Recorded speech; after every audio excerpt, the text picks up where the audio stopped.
हाँ जी स्टूडेंट्स, तो आज हमें इस चैप्टर की लास्ट टॉपिक की लेक्चर देखनी है। बस छोटा सा टॉपिक एक रह गया है हमारा बेटा, बाकी सब मैं इसमें आपको कवर अप करा चुका हूँ। ये हमारा लास्ट लेक्चर होने वाला है, क्योंकि फुल लेंथ का क्वेश्चन हमने जैसा करा था बस वैसे ही होना है। लास्ट लेक्चर में करा दिया था वो मैंने। आज जो हमारा टॉपिक है वो है बेटा कॉस्ट ऑफ कंज्यूमेबल गुड्स। ये है calculation, how to calculate cost of consumable goods. ये है हमारा आज का टॉपिक। सर ये क्या होता है देख लेते हैं ज़रा। पहले थोड़ा बहुत आप हिंट समझ लो। अभी तक के जो हमने टॉपिक कराए हैं वो आपको उम्मीद है मुझे वैसे समझ में आ गए होंगे। फिर भी कोई प्रॉब्लम होती है तो आप मुझे मैसेज कर सकते हैं, या आप हमारी जूम क्लास जो हमारी लाइव क्लास चल रही है उस पर भी आप हमें वहाँ पर ज्वाइन भी कर सकते हैं और लाइव क्लास ले सकते हैं। उसके लिए आपको बस करना कुछ नहीं है, डिस्क्रिप्शन में जाइए, नंबर व्हाट्सएप पे मिल जाएगा आपको। आप मुझे कॉल भी कर सकते हैं, व्हाट्सएप कर सकते हैं, मैसेज करिए, अपना नाम बताइए, कहाँ से आप बिलोंग करते हैं बताइए। उसके बाद आप ज्वाइन भी कर सकते हैं क्लास। ठीक है सर। बेटा देखो, कुछ क्लब वगैरह में या एनपीओ जैसी ऑर्गेनाइजेशन में, किसकी बात कर रहे थे हम, एनपीओ में, ऑर्गेनाइजेशन में कुछ आइटम्स ऐसे होते हैं जो हमारे कंज्यूमेबल होते हैं। लाइक किसी हॉस्पिटल में मेडिसिन्स है, किसी क्लब में आपका स्पोर्ट्स मटेरियल है, ठीक है, पोस्टेज वगैरह हैं, और बहुत सारी चीज़ें होती हैं। ठीक है, फूड स्टफ्स हैं आपके, जैसे मतलब खाने पीने के कुछ आइटम्स ला रखे हैं हमने मेंबर्स वगैरह के लिए। तो ऐसे आइटम्स की हमें कैलकुलेशन करनी पड़ती है, उनको कुछ हमें बैलेंस ट्रीटमेंट करने के लिए हमें कुछ डाटा दिया जाता है। ठीक है, समझ लेते हैं इसे ज़रा बुक की लैंग्वेज में। There are some items of which opening and closing stock is given in the question and also the payment made for such item is given in the receipt and payment account. यहाँ तक पढ़ने से हमें क्या मिला है कि कुछ ऐसे आइटम हैं जिनका ओपनिंग और क्लोजिंग स्टॉक दिया होता है क्वेश्चन में, और उसकी पेमेंट मेड जो हमने ड्यूरिंग द ईयर पेमेंट करी होती है वो रिसीडेंट पेमेंट में दी हुई होती है। ठीक है, तो तीन चीज़ हमें मिली, एक तो ओपनिंग स्टॉक दिया हुआ होगा, क्लोजिंग स्टॉक दिया हुआ होगा, और पेमेंट जो मेड करी हमने ड्यूरिंग द ईयर वो हमें दी हुई होगी कहाँ, रिसीडेंट पेमेंट अकाउंट में। Such items are known as consumable goods. In other words, the items are consumed during the year such as food stuffs, medicines, sports material, postage, stationery, etc. The amount to be shown in the income and expenditure account in respect of such item will be calculated as follows. क्या है तरीका, क्या क्या amount कैसे कैसे आनी है वो देख लेते हैं। Payment made for the consumable good, जो भी ड्यूरिंग द ईयर आपने पेमेंट करी है उसे देख लो आप, पहले लिखो अलग।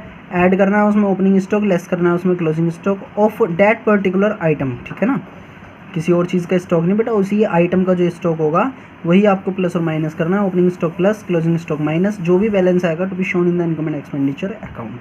क्लियर है यहाँ तक की बात? वो आपके कहाँ आएगा, इनकम एंड एक्सपेंडिचर में, एक्सपेंसेस वाली साइड में आएगा। ओके सर, नीचे क्या कह रहा है, opening stock of such goods is also shown in the asset, shown on the asset side of the opening balance sheet. ध्यान रखना, ओपनिंग स्टॉक आपका ओपनिंग बैलेंस शीट में आएगा एसेट वाली साइड में, और क्लोजिंग स्टॉक आपका क्लोजिंग बैलेंस शीट में आएगा एसेट वाली साइड में। कोई दिक्कत नहीं होनी चाहिए इसमें।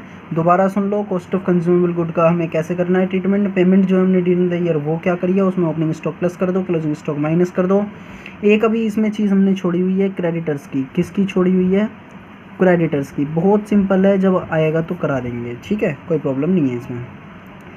ठीक है, ओपनिंग स्टॉक हमने जो ओपनिंग स्टॉक है वो ओपनिंग बैलेंस शीट में आ जाएगा एसेट साइड में, और closing stock closing balance sheet की एसेट साइड में। ठीक है, एक एग्जांपल की मदद से समझते हैं सारा मैटर क्या है ये। ठीक है, ओके सर। इलस्ट्रेशन नंबर 16 पे हम, how will you deal with the following items while preparing the final accounts of a club. April 1, 2006 ये हमारा ओपनिंग बैलेंसेस दिए हुए हैं इन्होंने, और ये बेटा हमारा क्लोजिंग बैलेंस दिए हुए हैं। स्टॉक ऑफ स्टेशनरी दी हुई है 4000 की, 3000 की। क्रेडिटर फॉर स्टेशनरी 7200 रुपये और 5400 रुपये। ये पॉइंट हमारे लिए एक्स्ट्रा है बस। Amount paid for the stationery during the year 2006 and 725,000 rupees की हमने ड्यूरिंग द ईयर स्टेशनरी बेटा पेड करी है। ठीक है, स्टेशनरी के लिए हमने अमाउंट पेड करी है, पेड फॉर स्टेशनरी। ठीक है, तो स्टार्टिंग कहाँ से करेंगे हम, 25,000 से 25,000 रुपये लेंगे हम। सबसे पहले उठाएंगे इसे 25,000 को, इनकम एंड एक्सपेंडिचर में एक्सपेंसेस वाली साइड में ट्रीट करेंगे।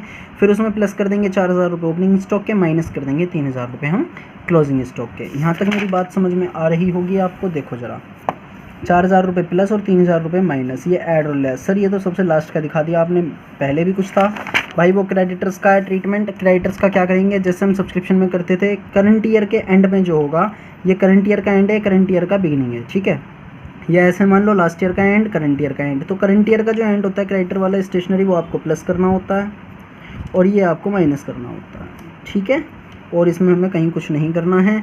तो क्रेडिटर फॉर स्टेशनरी सबसे पहले 7200 रुपये माइनस कर लेंगे। अब देख सकते हो आप चाहे तो to stationery consume payment made for the stationery 25,000 रुपये की हमने पेमेंट करी, लेस कर दी creditor in the beginning that is made for payment made for the last year. जो हमने 7200 रुपये की क्रेडिटर थे वो लास्ट ईयर की बैलेंस शीट में आपको मिलेंगे, ठीक है। तो 7200 रुपये माइनस 5400 रुपये वाले हमने प्लस करने हैं, क्रेडिटर्स का ट्रीटमेंट 5400 रुपये प्लस करने हैं। और फिर उसके बाद में ये जो बैलेंस आएगा आपका परचेज ऑफ स्टेशनरी आ जाएगा during the year.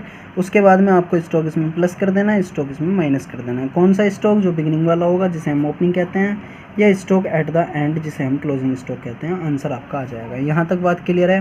Balance sheet as eight 31 March 2007 में क्या क्या चीज़ें आनी है? स्टेशनरी जो आपकी 3000 रुपये स्टॉक ऑफ स्टेशनरी क्लोजिंग वाली आनी है, ठीक है ना।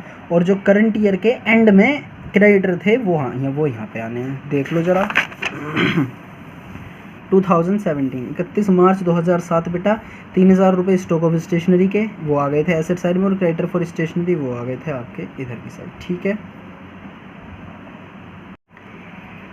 एक एग्जांपल और देखेंगे इसमें हैंड टू हैंड, बिकॉज बेटा ये आया हुआ भी है CBSE 2008 में सेट 1 3 मार्क्स में, और पॉइंट भी इसमें एक अलग है। बस ये जो मैक्सिमम कोई केस हो सकता है बस वो ये हो सकता है, तो इसलिए मुझे केस नंबर A हमने करा दिया, केस नंबर B हमारा ये है। आप ऐसे समझ लो इसे, केस नंबर B है हमारा ये। इसमें ऐसी क्या खास बात है सर, देख लेते हैं पहले। Illustration number 70 on the basis of the information given below calculate the amount of the stationery to be debited to the income and expenditure account of good health sports club for the year end 31 March 2007 बिला बिला बिला करके वही सारी चीज़ें, ठीक है। Stock of stationery आपकी ओपनिंग वाली, क्लोजिंग वाली, creditor for stationery last year की क्लोजिंग और करंट ईयर की क्लोजिंग, ऐसे समझना है। अब इसमें जो वर्ड लिखे हुए हैं इन पर फोकस करें। Stationery purchase during the year ended 31 March 2007 was 47,000 rupees. It is not paid, it is purchased, ठीक है।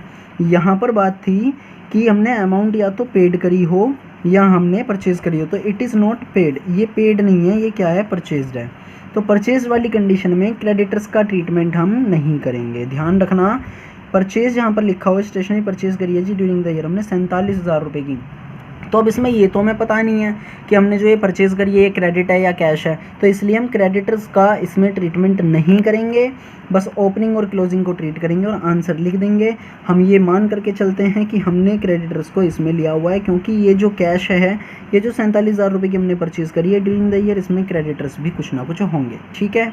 ओके सर, तो स्टार्टिंग हम कहाँ से करने वाले हैं? वही अपना पुराना तरीका, stationery consume purchase of stationery during the year 2006 and 7 47,000 rupees. Stock देखा हमने, ओपनिंग स्टॉक 8,000 रुपये का और क्लोजिंग स्टॉक हमारा 6,000 का, माइनस करा बेटा, आंसर लिख दिया 49,000 रुपीज़। नोट इसमें भी गिवन है आपको, क्या कह रहे हैं जरा देख लो। Creditor for stationery will be ignored because stationery purchase and not the amount paid for stationery during the year is given in the question, ठीक है। ओके सर, इसका एक तरीका और है। क्या सर तरीके बताए जा रहे हो? नहीं, हाथों हाथ समझ लेते हैं बेटा। इसे भी हम ना स्टॉक का अकाउंट भी बना सकते हैं, स्टॉक ऑफ स्टेशनरी अकाउंट, जो भी आपका नेम से आ रहा है पर्टिकुलर स्टॉक, आप उसका अकाउंट भी बना सकते हो। जैसे हम स्टार्टिंग में लिखते हैं ना, ओपनिंग बैलेंस लिख दिया हमने 8,000, क्लोजिंग बैलेंस हमने डाल दिया यहाँ पे 6,000, ठीक है। जो हमने परचेज करा है ड्यूरिंग द ईयर उसे लिख लो, to creditor for the stationery purchase 47 K, plus करा, बैलेंस माइनस करा हमने 6,000 रुपये, तो आंसर आ गया हमारा 49। ये वाला तरीका भी आप इस्तेमाल कर सकते हो, यूज़ बेटा इसे कर सकते हो, जो जिसमें आपको कन्वीनियंट लगे वो देख लेंगे आप। लेकिन मैं फिर भी रिकमेंड इसके लिए करूँगा, क्योंकि इसे करने के बावजूद भी आपको फिर कैलकुलेशन वहाँ पर भी शो करनी है, तो फिर कोई फ़ायदा नहीं है, आप इसे ही करो, ठीक है। स्टेशनरी जो हमने परचेज़ करी ड्यूरिंग द वो ले लो, स्टॉक अपना जो है उसे प्लस करो, ओपनिंग वाला और क्लोजिंग वाला माइनस कर दो। ओके गाइज, ये चैप्टर मेरी तरफ से बेटा कंप्लीट हो गया है। फिर भी आपको अगर कोई डाउट होता है इसमें तो आप मुझसे बातचीत कर सकते हैं। Okay, bye bye guys.